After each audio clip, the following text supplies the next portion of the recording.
राज्य सरकार में ओपीएस लागू होने के बाद केंद्र के पीएफआरडीए फंड से 39,000 करोड़ नहीं लौटाने के बीच एक राहत की खबर है। ओपीएस लागू होने पर भी राज्य कर्मचारियों की ओर से पूर्व के एनपीएस खाते से करीब 590 करोड़ निकालने के चलते कश्मकश में उलझी सरकार को बड़ी सफलता मिली है। बार बार आग्रह और चेतावनी के बाद सरकारी कर्मियों ने एनपीएस फंड से निकाली करीब 500 करोड़ की राशि लौटा दी है, जो ओपीएस लागू करने को लेकर सरकार के समर्थन का साफ संकेत माना जा रहा है। देखिए रिपोर्ट।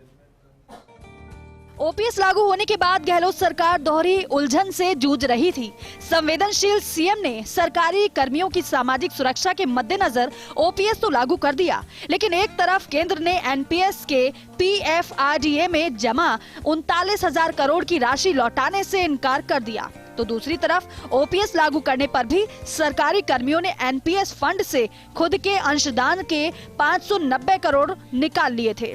ऐसे में ओपीएस लागू करने के साथ वित्तीय प्रबंधन बड़ा चुनौती बन रहा था। अब राहत की बात यह है कि सरकार की ओर से बार बार तिथि बढ़ाने, अनुरोध करने और चेतावनी देने के बाद 590 करोड़ में से करीब 500 करोड़ सरकारी कर्मियों ने वापस जमा करा दिए हैं।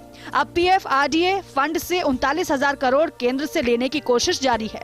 राजस्थान सरकार ओपीएस लागू करने के बाद केंद्र से एनपीएस के तहत पीएफआरडीए में जमा 29,000 करोड़ की मूल कटौती राशि के साथ 10% प्रॉफिट भी मांग रही है, जो कुल मिलाकर 39,000 करोड़ है।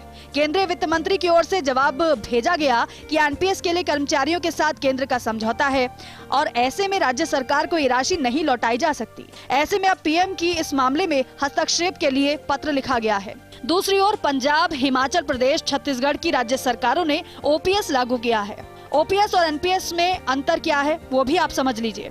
वर्ष 2004 से लागू हुई एनपीएस का निर्धारण कुल जमा राशि और निवेश पर आय रिटर्न के अनुसार होता है। इसमें कर्मचारी का योगदान उसकी बेसिक सैलरी और डीए का 10% कर्मचारियों से प्राप्त होता है। इतना ही सहयोग राज्य सरकार देती है। पीएफआरडीए में ये पैसा जमा होता है। 1 मई 2009 से एनपीएस स्कीम लागू की गई। ओपीएस के तहत रिटायरमेंट के वक्त कर्मचारी के वेतन की 40% राशि पेंशन के रूप में दी जाती है, क्योंकि ओपीएस का निर्धारण सरकारी कर्मचारी की आखिरी बेसिक सैलरी और महंगाई दर के आंकड़ों के अनुसार होता है। इसके लिए कर्मचारी के वेतन से कोई पैसा नहीं कटता है। रिटायर्ड कर्मचारी की मृत्यु होने पर उसके परिजनों को पेंशन मिलती है। इसमें जीपीएफ का प्रावधान है। इससे सरकारी खजाने पर ज्यादा असर पड़ता है। बोर्ड, कॉरपोरेशन, निगम, स्वायत्त शासी संस्थाओं, राजकीय उपक्रमों के करीब 1.35 करोड़ कर्मियों के ओपीएस लागू करने का पैटर्न अलग है। इन संस्थाओं में ईपीएफ, सीपीएफ और जीपीएफ खाते हैं। इन 1.35 लाख कर्मचारियों को ओपीएस में शामिल करने के लिए नीतिगत निर्णय तो हो चुका है, लेकिन इनकी 50% हिस्सा राशि संबंधित निगम, बोर्ड के वहन करने को लेकर कुछ उलझने हैं, जिसे सुलझाने पर ही इसे लागू करने का वास्तविक मकसद पूरा हो सकता है। अभी करीब 6 लाख सरकारी कर्मचारियों को ही ओपीएस के दायरे में माना जा रहा है। उधर पीएफआरडीए से राज्य सरकार के 39,000 करोड़ रुपए लेने के लिए फिर पीएम मोदी को पत्र लिखा है, जिसके जवाब का इंतजार है। अगर इस मसले का सही समाधान नहीं किया तो वित्तीय प्रबंधन के साथ साथ यह मसला भी बड़े संकट के रूप में गहलोत सरकार के सामने आ सकता है। Tripura Sharma, first India news.